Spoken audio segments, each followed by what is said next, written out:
I'm going around Palm Beach asking people what they did to become wealthy. You're going to hear the oddest story of your life then. Let me hear it. You'll never hear of a career like this in your entire life. I Tell promise me. you that. Tell me right now. I got out of college and I got behind the wheel of a truck and sucked gravel off of rooftops. So on commercial buildings, whether they're 10 stories high, 5 stories high, all over the 5 boroughs of New York, I sucked gravel off of roofs instead of wheelbarrowing and shoveling gravel off. From that, I got into industrial cleaning, power plants, refineries, steel mills, and built a vacuum truck business nationwide and a liquid storage tank business nationwide. So what's the biggest year you had in revenue? What's the most you made in a year? I won't disclose that, but it's public knowledge. I sold to 4 public companies. Wait, so real quick right here. So I have the biggest business media channel in the world. I interviewed like the CEO of Nike, the CEO of 7-Eleven. Could I get 30 seconds? It's for the younger generation. Real quick though, how important was vertical integration? The hardest part in business is people, managing people. Yeah, wait, could we walk with you for 30 seconds? I promise you. Listen, I need to get one interview while I'm out here, man. I've had a rough time today. The old people don't want to do it. So just a couple questions, man. Sure. Now you sold to 4 public companies, so you were dealing with some sharks. What was your secret to sales? How did you get in front of those customers and sell to them ultimately? Knocked on doors cold. Just knocked on doors. No cell phones, beepers, and payphones. So did you have any money when you started the business? No, or zero. Did you ever raise money or borrow any money? Nothing. Nothing. All organically grown. It was just kind of like you got the profits, put it back into the business, and just kept growing it. But what was the best financial decision you made throughout your career? Great question. Betting on myself. Right. Did you come from a rich family? No. So how did you change your family's trajectory? I bought my first vac truck for $180,000. Today they're worth $500 to $600. But I bought it with some money I saved over time and paid it off. And then talk to me about scaling. It's one of the hardest things to do. People will have a great idea. They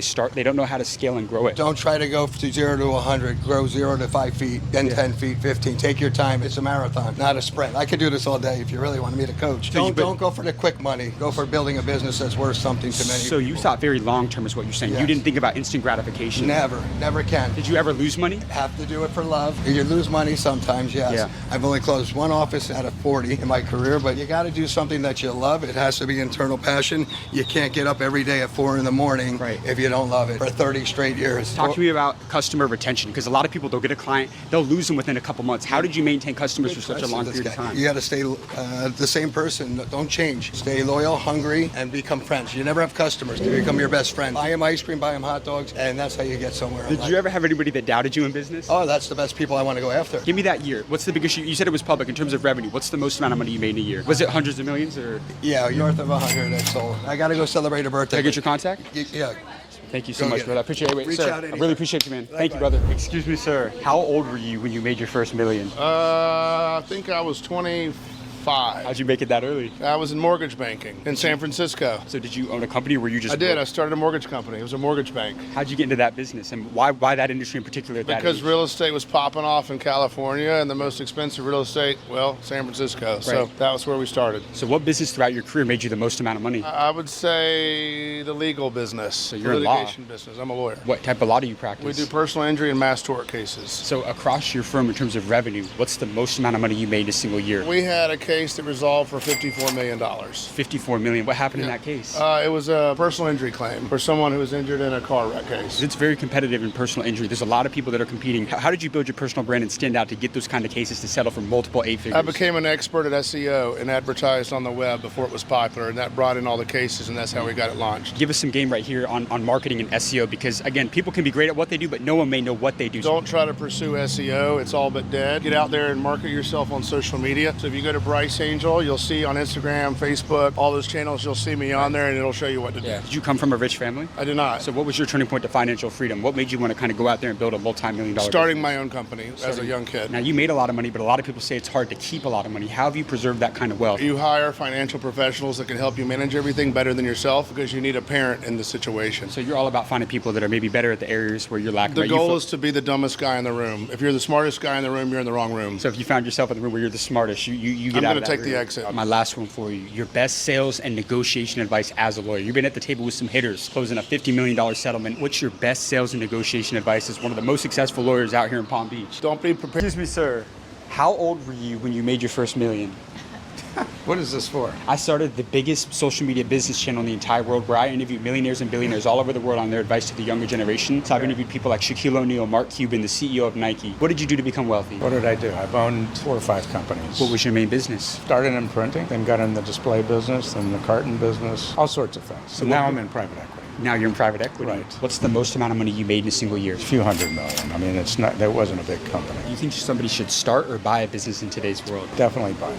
Why? Well, because, it's got a track record. Raising money, like I started with nothing. So raising money becomes very difficult if you're an entrepreneur and a new company. However, if you got a business with a track record, you can go raise money from a bank and then sort of leverage that up the next deal. Is it possible to buy a business without a lot of capital? Yeah, I mean, but you've got to have your own track record. I was in the consulting business and the banks trusted me and How did you build your relationships with banks? I did that over a period of 4 or 5 years. Have you ever lost money? Oh, yeah.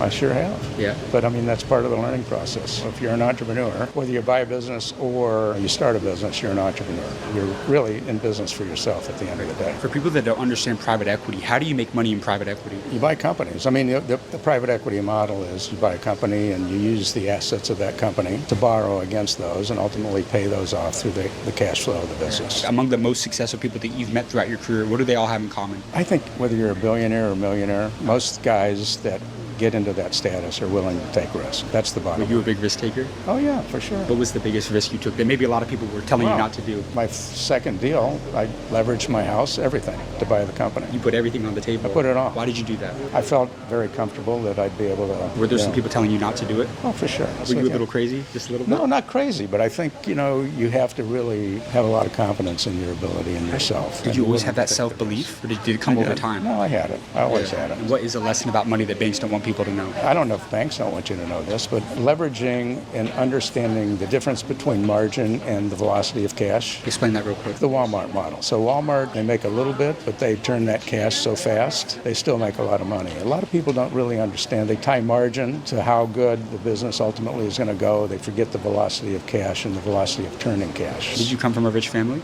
No.